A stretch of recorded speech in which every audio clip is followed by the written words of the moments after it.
Hey guys, good morning. कैसे आप सभी? I hope you are well. तो स्टूडेंट, करंट अफेयर की सीरीज में आज हम पढ़ेंगे 7 फरवरी करंट अफेयर। चलिए स्टार्ट करते हैं अपनी इस वीडियो को। Now come to first current affair.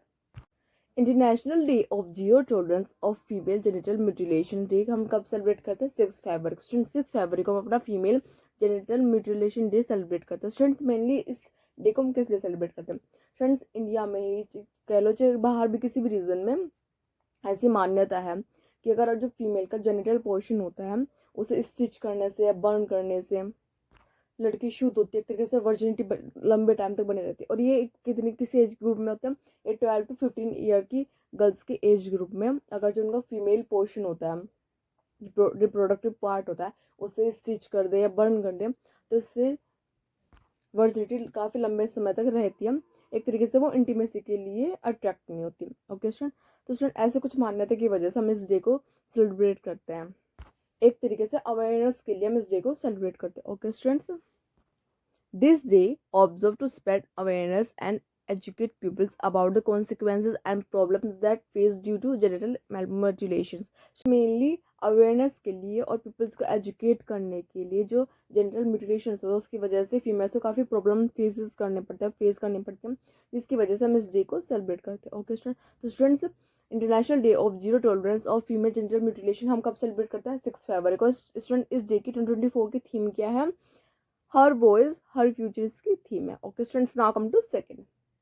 Punjab governor Banwari Lal Purohit resign. Punjab के गवर्नर कौन है? बनवारी लाल पुरोहित जी। उन्होंने रिजाइन कर दिया अपनी पोजीशन से। स्टूडेंट्स के पीछे उन्होंने कुछ पर्सनल रीजंस बताया, पर्सनल रीजंस की वजह से उन्होंने रिजाइन किया। ओके स्टूडेंट, जो पंजाब का गवर्नर होता है वो एडमिनिस्ट्रेटर कहाँ का होता है? चंडीगढ़ नॉट यूनिवर्सिटी का, चंडीगढ़ का एडमिनिस्ट्रेटर होता है। तो ओके स्टूडेंट, तो स्टूडेंट्स, पंजाब के गवर्नर और चंडीगढ़ के एडमिनिस्ट्रेटर बनवारी लाल पुरोहित जी ने रिजाइन कर दिया अपनी पोजीशन से। ओके स्टूडेंट्स, पंजाब के गवर्नर रहने से पहले बनवारी लाल पुरोहित जी कहाँ के गवर्नर थे?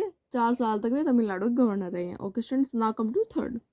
Grammy 2024 Shankar Mahadevan Zakir Hussain group Shakti wins best global music award. Students, Grammy award दे दिए गए हैं, किसे किसे मिले हैं? शंकर महादेवन और जाकिर हुसैन के ग्रुप को शक्ति विन को बेस्ट ग्लोबल म्यूजिक अवार्ड का ग्रैमी अवार्ड दिया गया है। Okay students, 66 annual Grammy awards हुए कहाँ पर हुए? लॉस एंजलिस कैलिफोर्निया में हुए। स्टूडेंट्स, इस अवार्ड फंक्शन में जो शक्ति एक फ्यूजन ग्रुप है, स्टूडेंट इस ग्रुप को global best music album award मिला है। स्टूडेंट्स, कौन से एल्बम के लिए मिला है? दिस मूवमेंट के लिए ने अवार्ड मिला है। Okay students, now come to fourth.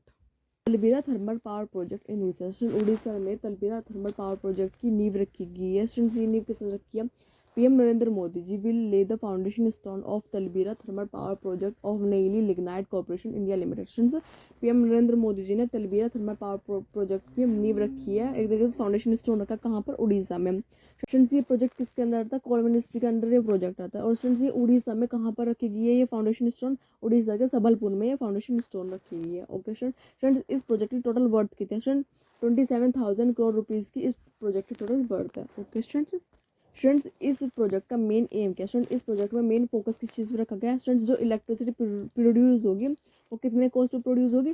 3.65 per unit के रुपीज़ के कॉस्ट पर ये प्रोड्यूस होगी। Okay students, now come to fifth. Dusted Apollo butterfly shine for the first time in Himachal Pradesh. Himachal Pradesh में पहली बार डस्टेड अपोलो बटरफ्लाई को देखा गया है। स्टूडेंट्स, ये एक रेयर हाई एल्टीट्यूड पर रहने वाली बटरफ्लाई जिसे पहली बार फोटोग्राफ्स की हेल्प से देखा गया है हिमाचल प्रदेश में। ओके स्टूडेंट्स, इस स्पीस को सबसे पहली बार 1890 में डिस्कवर किया गया था। ओके स्टूडेंट्स, मेनली इसे लद्दाख और वेस्ट नेपाल के रीजन में देखा गया। कितने में?